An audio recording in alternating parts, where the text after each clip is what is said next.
పూజ చేస్తూ చంద్రబాబు నాయుడు గారు చెప్పులతోనూ బూట్లతోనూ నుంచొని దేవుడికి పూజ చేస్తున్నారు.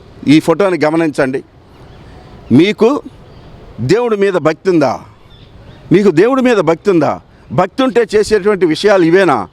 జగన్మోహన్ రెడ్డి గారు పాదయాత్ర కంప్లీట్ చేసుకొని వెంకటేశ్వర స్వామి దర్శనం చేసుకోవటానికి కింద నుంచి చెప్పులు లేకుండా ఈ మెట్లన్నీ ఎక్కి వెళ్ళి పైకి దర్శనం చేసుకొని వచ్చారు. ఏ రోజన్నా ఆయన చెప్పులతో దర్శనం చేసుకోవటం లాంటిది మీరు చూసారా? మీ ఫోటో చూపిస్తున్నాను.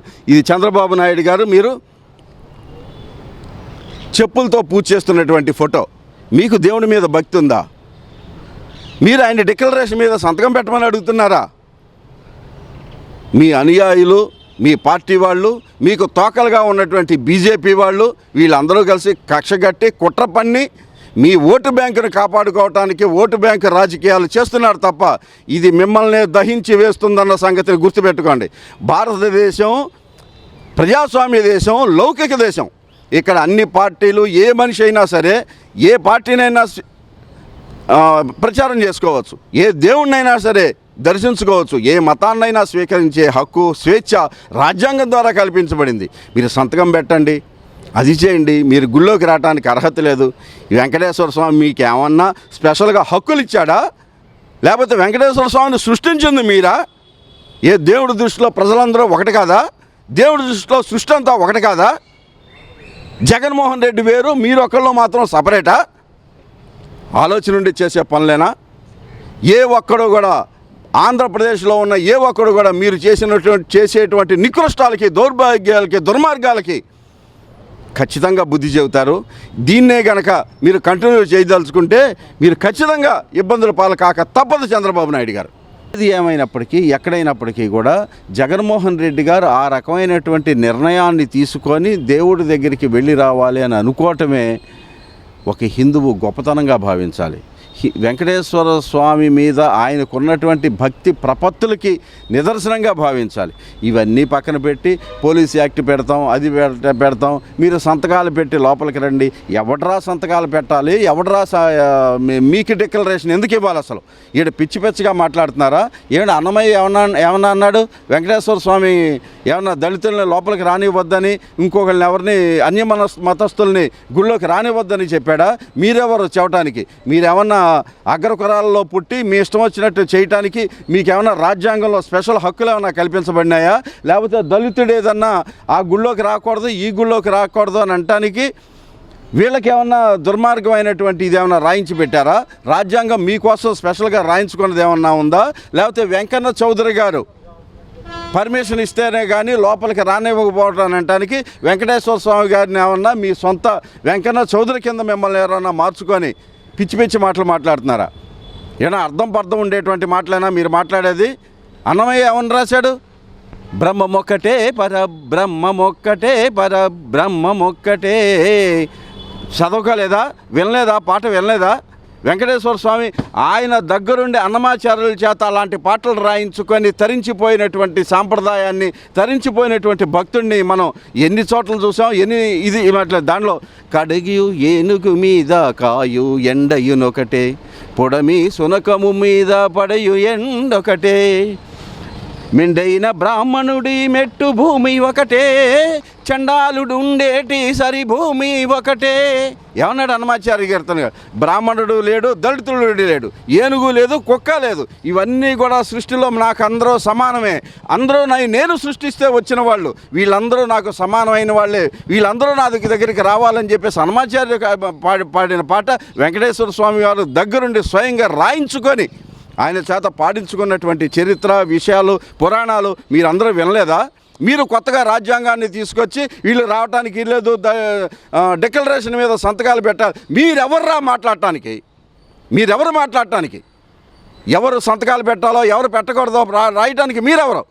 కొత్తగా రాజ్యాంగాన్ని రాసుకొని తీసుకొని వచ్చారా?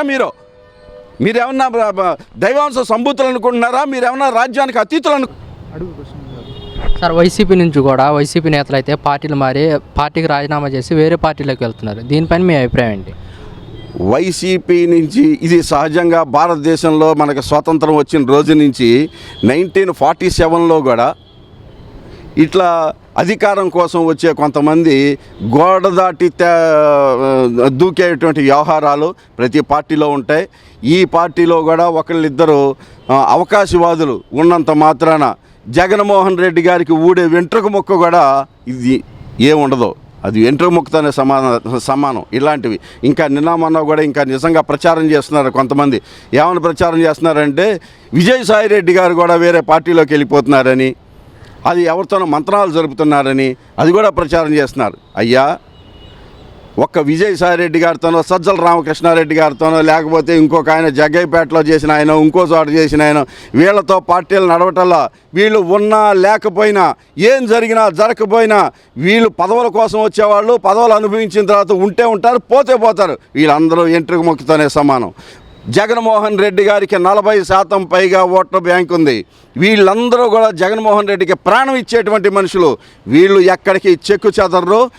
తల్లి చెల్లి కూడా జగన్మోహన్ రెడ్డి గారిని వ్యతిరేకించి పక్కకెళ్ళినా జగన్మోహన్ రెడ్డి గారిని నమ్ముకొని జగన్మోహన్ రెడ్డి గారి కోసం, ఆయన ఆశయాల కోసం, ఆయన ప్రజల కోసం, పేద ప్రజల్ని ఒక ఎత్తులో నిలబెట్టాలంటం కోసం, వాళ్ళకు కూడా సమాన ఆర్థిక హక్కుల్ని కల్పించడం కోసం ఆయన పడే తపనకి, తాపత్రయానికి, ఆయన కృషికి, ఆయన చిత్తశుద్ధికి ఆంధ్రప్రదేశ్లో ఉన్నటువంటి 40% పైగా ఓటర్లు మాలాంటి వాళ్ళం ఆయన కోసం వెన్నంటే ఉంటాం.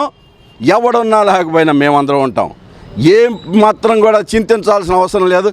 వీళ్ళందరూ పిపీలకాలు సముద్రంలో కాకి విసిరేసిన కాకి రెట్టలు అంటారు. వీళ్ళు ఉంటే అంత పోతే అంత. జగన్మోహన్ రెడ్డి శక్తి ముందర, ఆయన రోడ్డు మీదకి వస్తే ఆయన వెనకాల ఉండే ప్రభంజనం ముందర ఒక్కసారి ఆలోచిస్తే వీళ్ళందరూ కొట్టుకుపోయే మనుషులు, అని ఊస్తే గాలికి ఎగిరిపోయే మనుషులు. వీళ్ళు ఉంటే ఎంత కావాలి, లేకపోతే ఎవరికి కావాలి. వీళ్ళు పదవుల్లో అనుభవించిన, వీళ్ళు ఎమ్మెల్యే పదవులు అనుభవించిన, ఎంపీ పదవులు అనుభవించిన, మంత్రివర్గాల్లో మంత్రి పదవులు అనుభవించిన జగన్మోహన్ రెడ్డి గారు పెట్టినటువంటి భిక్ష ఆయన ఉంటేనే వీళ్ళకి ఇది వచ్చింది. ఆయన ఇట్లాంటి వాళ్ళని 100 మందిని సృష్టిస్తాడు.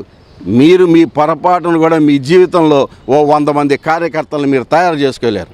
మీలాంటి వాళ్ళని జగన్మోహన్ రెడ్డి గారు 100ల కొద్ది నాయకుల్ని పుట్టించగలడు, సృష్టించగలడు, పెంచగలడు, తయారు చేయగలడు, జనాల్లోకి పంపించగలడు, ప్రజల గురించి ఆలోచించేలాగా చేయగలిగిన దమ్మున్న నాయకుడు జగన్మోహన్ రెడ్డి. ఆయనకి మీ గురించి ఆలోచించడం బాధపడే అసలు టైం ఉందా? ఆలోచిస్తాడు మీ గురించి? యాదవ జీవితాలు మీ గురించా ఆలోచించేది ఆయన. సార్, ఇలా వైసీపీ పార్టీకి నేతలు రాజీనామాలు చేస్తూ ఉన్నారు. సంఖ్యాబలం తగ్గే అవకాశం ఉంది కదా వైసీపీకి? తగ్గితే తగ్గచ్చేమో, ఇది తాత్కాలికం. తగ్గితే తగ్గచ్చేమో. తగ్గినంత మాత్రాన జగన్మోహన్ రెడ్డి గారు 2024 అయిపోయింది, 29లో జరిగేటువంటి ఎలక్షన్స్లో ఈయన ప్రభంజనం ఖాయం. 100 రోజులకే పండగలో సంబరాలు చేసుకోవాల్సిన తెలుగుదేశం పార్టీ ఎక్కడుంది? డైవర్షన్ పాలిటిక్స్ నడిపించి జనాలు అడిగే ప్రశ్నలకి సమాధానం చెప్పలేక, ఈ ఫెయిల్యూర్కి ఆన్సర్లు చెప్పలేక, వాళ్ళు అమలు చేసినటువంటి, వాళ్ళు వాగ్దానం చేసినటువంటి వాగ్దానాలని నెరవేర్చలేక డైవర్షన్ పాలిటిక్స్కి తెరదీసినటువంటి తెలుగుదేశం పార్టీ వాళ్ళు కనీసం సంబరాలు జరుపుకునేటువంటి పొజిషన్లో కూడా 100 రోజులు మనం ఘనంగా ఈ కార్యక్రమం నిర్వహించామని చెప్పుకోవడానికి వాళ్ళకి ఏముందో ఒకటి చెప్పమనండి. అది లేని పరిస్థితుల్లో వాళ్ళు ఉన్నారు. మిగతా ప్రజలందరూ అర్రే తప్పు చేశామో, జగన్మోహన్ రెడ్డి గారిని దూరం చేసుకొని చంద్రబాబు నాయుడు గారికి ఓటేసి ఆ గవర్నమెంట్ని రప్పించడం వలన మరి మనం తప్పు చేశామనేటువంటి పరిస్థితుల్లో ప్రజలు ఉన్నారు. ఈ నాయకులు పోయినా పోకపోయినా, సంఖ్యాబలం తగ్గినా సృష్టించే కెపాసిటీ జగన్మోహన్ రెడ్డికి ఉంది. ఎంతమందినైనా సృష్టించగలరు. వీళ్ళందరూ పిపీలకాలు అంతే.